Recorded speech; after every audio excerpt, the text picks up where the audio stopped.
اعوذ باللہ من الشیطان الرجیم، بسم اللہ الرحمن الرحیم۔ قانونی ٹی وی چینل کے دوستوں کو منصف عوان ایڈوکیٹ کا بہت بہت سلام۔ آج آپ دیکھ رہے ہیں تقریباً 15 دن کے بعد میں اپنے یہاں اسٹوڈیو آیا ہوں قانونی ٹی وی کے، تو آپ سے میں نے کہا مخاطب ہوں۔ وہ چھٹیوں کی وجہ سے اور کرونا کے ڈر کی وجہ سے ڈرے ہوئے ہیں ہم، تو آج جو ہمارے مہمان خصوصی ہیں آپ کے جانے پہچانے ہیں، سید منظور علی گیلانی صاحب، اور یہ کرونا سے نہیں ڈرتے۔ ویسے یہ ویکسینیٹڈ بھی ہو گئے ہیں، ویکسین بھی لگوائی ہے پیر صاحب نے، تو سر ہم آپ کو خوش آمدید کہتے ہیں۔ بڑی مہربانی، السلام علیکم جی۔ تو آج ہم جنرل گپ شپ لگائیں گے۔ قارئین اکثر آپ کا پوچھتے رہتے ہیں کہ جی منظور گیلانی صاحب کدھر ہے سیاسی درویش ٹی وی والے؟ مہربانی۔ تو آپ کا نام ہے منظور گیلانی سیاسی درویش ٹی وی والے؟ ٹھیک ہے، مہربانی۔ تو اگر آپ زیادہ اداس ہوا کریں تو ان کا چینل ہے، جیسے ہمارا قانونی ٹی وی ہے نا، ان کا سیاسی درویش ٹی وی چینل ہے، وہ دیکھ لیا کریں، ٹھیک ہے جی۔ تو سر یہ کیا کھچڑی پک رہی ہے، لوگ بڑے مایوس ہوئے ہیں پی ڈی ایم سے۔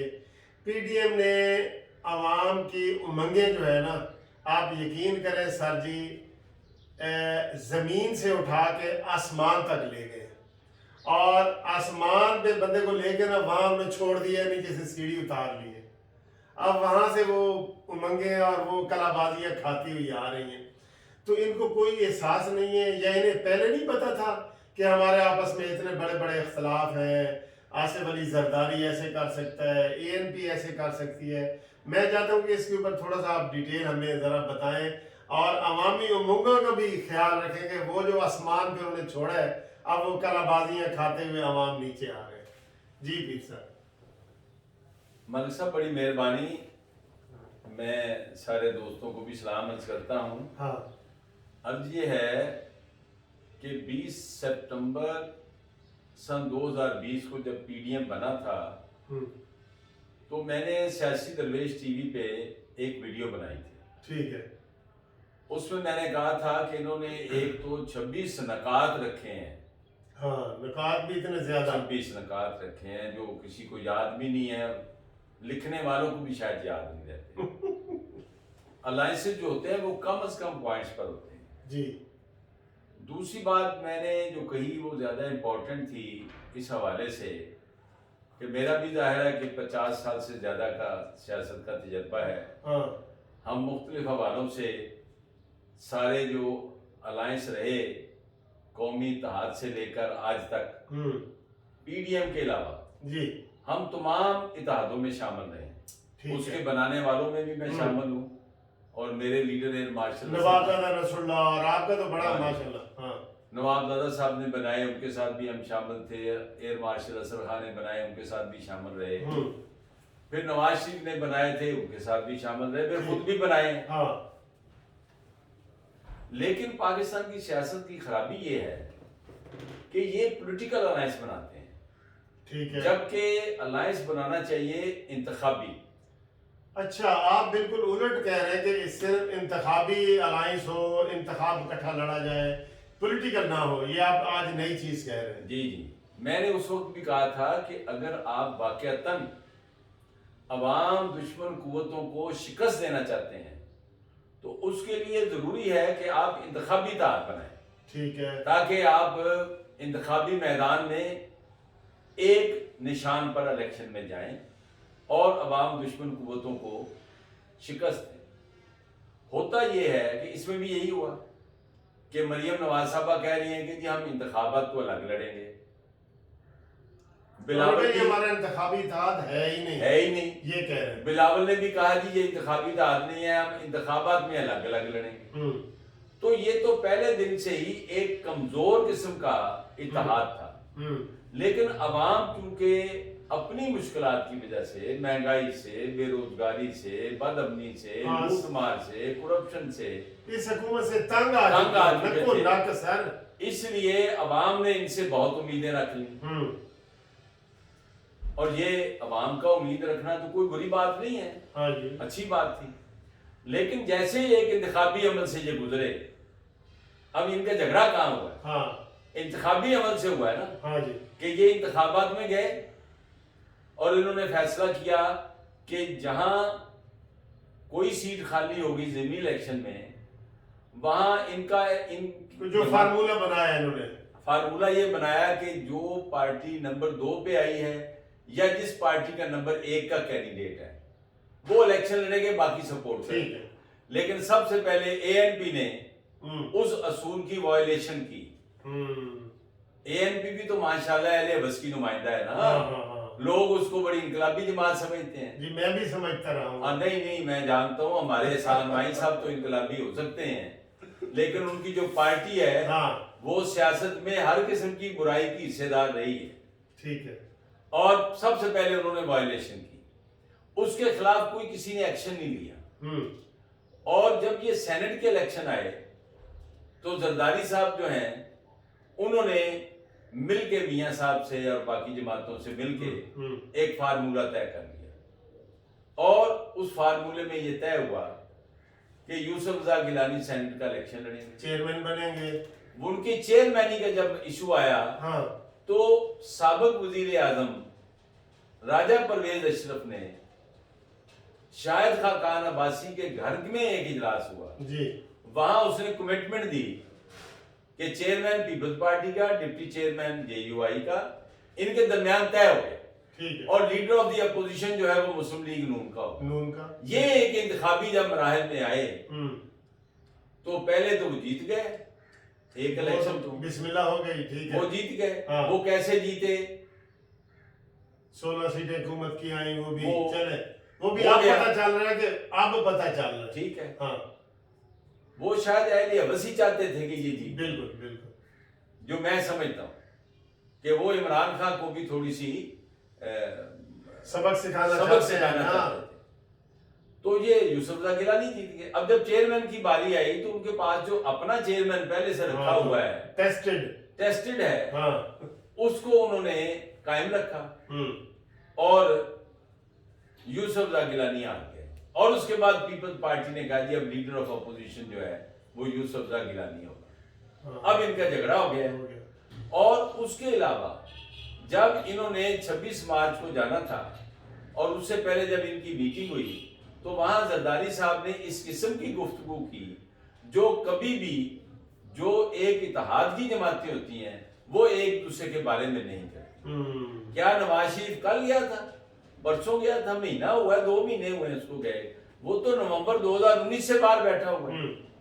تو اب آپ کہتے ہیں جی وہ واپس آئے گا تو کریں گے، اسحاق ڈار واپس آئے گا تو کریں گے. یہ جو جان کے شرارت کی جان بوجھ کے یہ کام کیا، کیونکہ 12 مارچ کو وہ الیکشن ہار چکے تھے سینٹ کے چیئرمین کا، اور انہوں نے یہ اپوزیشن لیڈر لینا تھا، اس لیے اعتراض، انہوں نے آٹا گندی ہلدی کیوں ہے، انہوں نے یہ کام کر دیا. اس پہ مریم نے جواب دیا کہ آپ کو سینٹ کا ایک ہمارا ممبر ملک میں نہیں ہے اسحاق ڈار، اور آپ کو وہ یاد ہے، لیکن جو ہم نے 80 سے زیادہ آپ کو قومی اسمبلی میں ووٹ دیے، اور یہ سیٹ بھی ایک نون لیگ کی تھی، اور 17 جو ہے ووٹ ہم نے سینٹ میں دیے. پہلے تو وہاں راجہ ظفر الحق صاحب تھے نا، نون لیگ کی سیٹ تھی، یہ کوئی پیپلز پارٹی کی تھوڑی تھی، نون کی تھی. بالکل، انہوں نے سیٹ بھی دی، ووٹ بھی دیے، سب کچھ دیا.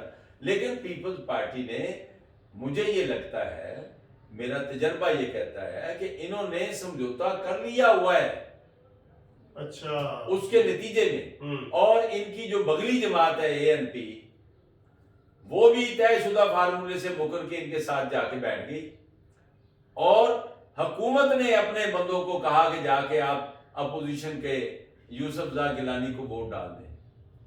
جو بلوچستان عوامی پارٹی ہے، اندھے کو بھی پتا ہے، بہرے کو بھی پتا ہے، سیاست سے بے بہرا جو انسان ہے ان کو بھی پتا ہے کہ جو بلوچستان عوامی پارٹی ہے وہ اسٹیبلشمنٹ کی پارٹی ہے جی، اور وہ تو صادق سجنانی کی پارٹی ہے. اب چلیں اس کے اگلے سوال پہ آتے ہیں. سر آپ سے یہ کہتے ہیں، چلیں جی یہ تو منظور گیلانی صاحب نے بڑی اچھی وضاحت کر دی کہ یہ ساری ان کی سوچی سمجھی شرارت ہے جس کی وجہ سے پی ڈی ایم ٹوٹا ہے. اب ان سے اگلا یہ سوال میں پوچھنا چاہتا ہوں، کل ایک تو بڑی مزے کی بات ہے، تھوڑی سی بتانا بھی چاہتا ہوں کہ کل چانڈیو صاحب نے، جو پیپلز پارٹی کے مرکزی لیڈر ہیں مولا بخش چانڈیو، اس نے کہا ہے جی کہ کوئی بندہ باپ کے بغیر رہ سکتا ہے. ایک اینکر نے سوال پوچھا کہ آپ نے باپ کے ساتھ بھائی کیسے سمجھوتا کر لیا؟ تو انہوں نے کہا جی کوئی بندہ باپ کے بغیر رہ سکتا ہے. تو اندازہ کریں اس کو وہ کس طرح مزاحیہ انداز میں لے رہے ہیں اور مان رہے ہیں کہ ہم نے باپ کے ساتھ یہ سارا کیا. تو اب دوسرے لفظوں میں تو پیر صاحب یہ ہو گیا نا کہ اب چیئرمین سینٹ بھی ان کا اور اپوزیشن لیڈر بھی ان کا, کیونکہ وہ سنجرانی بھی, وہ بلاول بھی یہی کہتا ہے کہ یہ ہمارے ساتھ ہے. اب میں آپ سے آخری یہ سوال کرنا چاہتا ہوں, دوسرا اور آخری سوال, وہ یہ کہ کیا اب ان کو لیگل نوٹس بھی کل شاہد خاقان عباسی نے, وہ پی ڈی ایم کے سیکرٹری جنرل ہیں, انہوں نے دے دی ہیں کہ 7 دن کے اندر اندر بھی ہمیں رپورٹ کریں, اے این پی کو بھی اور ان کو بھی, پیپلز پارٹی کو بھی, اور ساتھ میں سے رانا ثناء اللہ نے ابھی بھی ایک شک رکھ دی ہے کہ اگر یہ اپوزیشن لیڈر سے استعفیٰ دے دیں تو ہماری ان کے ساتھ صلح ہو سکتی ہے. اب میں آپ کو بطور سیاسی ورکر کے یا آپ کا تجربے کے, کیا اب بھی پی ڈی ایم کی جو 8 جماعتیں ہیں ان کو پیپلز پارٹی اور اے این پی کو معاف کر کے ساتھ رکھنا چاہیے, یا مومن ایک سراغ سے دوسری دفعہ نہیں ڈسا جاتا؟ آپ اس کے بارے میں کیا کہیں؟ ملک صاحب آپ نے فرمایا مومن یہ کئی دفعہ ڈسے گئے ہیں, ایک دفعہ نہیں, یہ کئی دفعہ ہوا ہے. اس سے پہلے بھی میاں نواز شریف کا اور آصف زرداری صاحب کا ایک سمجھوتا ہوا تھا عدلیہ کی بحالی کے حوالے سے جی, اور پیپلز پارٹی کی حکومت آ گئی تھی. تو آصف زرداری نے کہا کہ یہ جو معاہدہ ہمارا مری میں ہوا ہے یہ کوئی آسمانی صحیفہ ہے کہ اس پر عمل کیا جائے. زرداری اس وقت نہیں کہا تھا, اور اس کے بعد زرداری صاحب نے پنجاب میں گورنر راج لگا دیا تھا اور شہباز شریف کو گھر بھیج دیا تھا. یہ ٹیسٹڈ لوگ, اور مطلب میں یہ نہیں کہتا, سیاست میں چلے ہوتا ہے, اختلاف بھی ہوتا ہے, ایک دوسرے کے ساتھ بیٹھتے بھی ہیں, لیکن یہ نہیں ہوتا کہ آپ ایک بات کر کے اس کو وائلیٹ کریں. یہ ہر بار وائلیٹ کرتے ہیں تو پھر یہ کیوں ان کے ساتھ بیٹھتے ہیں؟ بات یہ ملک صاحب, اس ملک میں یہ جو اقتداری سیاست کی جماعتیں ہیں اور لیڈرز ہیں یہ اصل میں ایک ہی طرف دیکھ رہے ہوتے ہیں. اگر اس ملک میں واقعتاً ہم چاہتے ہیں کہ عوام کا حق حاکمیت ہو, عوام دشمنوں کو ناکام کیا جائے, عوام دوستوں کو پھر اکٹھا ہونا پڑے گا. وہ جو نظریاتی جنگ کرتے ہیں ان کو ساتھ لے کے بیٹھنا پڑے گا. اس طرح کی جو جماعتیں ہیں یہ بیٹھ بھی جاتی ہیں لیکن اپنے اپنے مفادات کے لیے پھر الگ ہو جاتی ہیں. ابھی جس طرح کا بلاول نے بیان دیا ہے 4 اپریل کو جو اس نے تقریر کی ہے, اس کے بعد جب اس سے پہلے جب خیر پور میں وہ پریس کانفرنس کر رہا تھا تو بلاول کے آپ نے چہرے کو دیکھا, اس کی مسکراہٹ دیکھی آپ نے, اس کے فکرے سنے, مسکراہٹ, اور ٹھیک ہے. تو بات یہ ہے کہ وہ ان کو ابھی بھی ان سے کوئی امید ہے. رانا ثناء اللہ تو میرا خیال میں پیسے ہی کہہ رہے ہیں, یہ ایسے لوگوں کو دکھانے کے لیے فکرہ ہے. آپ کا ویو ہے کہ نہیں؟ وہ شاہد خاقان عباسی نے بھی ایک بات کہی ہے کہ اگر ان کے پاس 57 اب ہمارے پاس اپوزیشن کے ہیں نا تو پھر صادق سنجرانی کو نکالیں اور یوسف زاں گیلانی وہاں بیٹھ جائیں چیئرمین سینٹ. تو ٹھیک ہے, یہ باتیں کہنے کی ہیں. اصل میں پی ڈی ایم کے اندر اب صرف وہی جماعتیں ہیں جنہوں نے نوٹس بھیجا ہے. ٹھیک ہے, بس وہی جماعتیں پی ڈی ایم میں ہیں. یہ دونوں امناً باہر جا چکے ہیں. انہوں نے اپنی ایگزیکٹو میٹنگ جو تھی وہ بھی ملتوی کر دی اور اس کی کوئی نئی ڈیٹ بھی نہیں دی. اور انہوں نے پیپلز پارٹی نے, میں آپ کے چینل کے ذریعے ایک بات کہنا چاہتا ہوں کہ پیپلز پارٹی ان کے نوٹس کا جواب ہی نہیں دے گی. لو جی, تو یہ جی آپ نے ہماری سیراصل گفتگو سنی. منظور گیلانی صاحب کی بڑا تجرباتی باتیں آپ نے سنی, تجرباتی, کہ پہلے بھی یہ اس طرح کے اتحادوں میں اس طرح ہوتا رہا ہے. وہ کہتے ہیں کیوں اداس پھرتے ہو سردیوں کی شاموں میں, اس طرح تو ہوتا ہے اس طرح کے کاموں میں. تو ناظرین یہ تو ہمارے ویوز آپ نے دیکھ لیے ہیں. آپ ہمیں بتائیں یہ جو 7 دن کا نوٹس دیا گیا ہے, اگر وہ معافی مانگ لیتے ہیں پیپلز پارٹی والے, اگر اے این پی والے معافی مانگ لیتے ہیں, تو آپ کا ناظرین, قانونی ٹی وی چینل کے ناظرین, آپ کا کیا ویو ہے کہ ان کو دوبارہ پی ڈی ایم کے اتحاد میں شامل کر لینا چاہیے, یا آپ ہمیں انہیں خدا حافظ کہہ کے تو ان کو فارغ کر دینا چاہیے اور تحریک نون لیگ اور باقی پارٹیاں چلائیں؟ آپ اس کے بارے میں ہمیں ویو دیں. Thank you very much for watching قانونی ٹی وی چینل. قانونی ٹی وی چینل جی آپ کا اپنا چینل ہے، تو اس کو دیکھتے رہیں، سبسکرائب جنہوں نے نہیں کیا وہ دوبارہ سبسکرائب کریں اور شیئر ضرور کیا کریں، کیونکہ شیئر کرنے سے بات آگے بنتی ہے۔ تھینک یو جی، خدا حافظ۔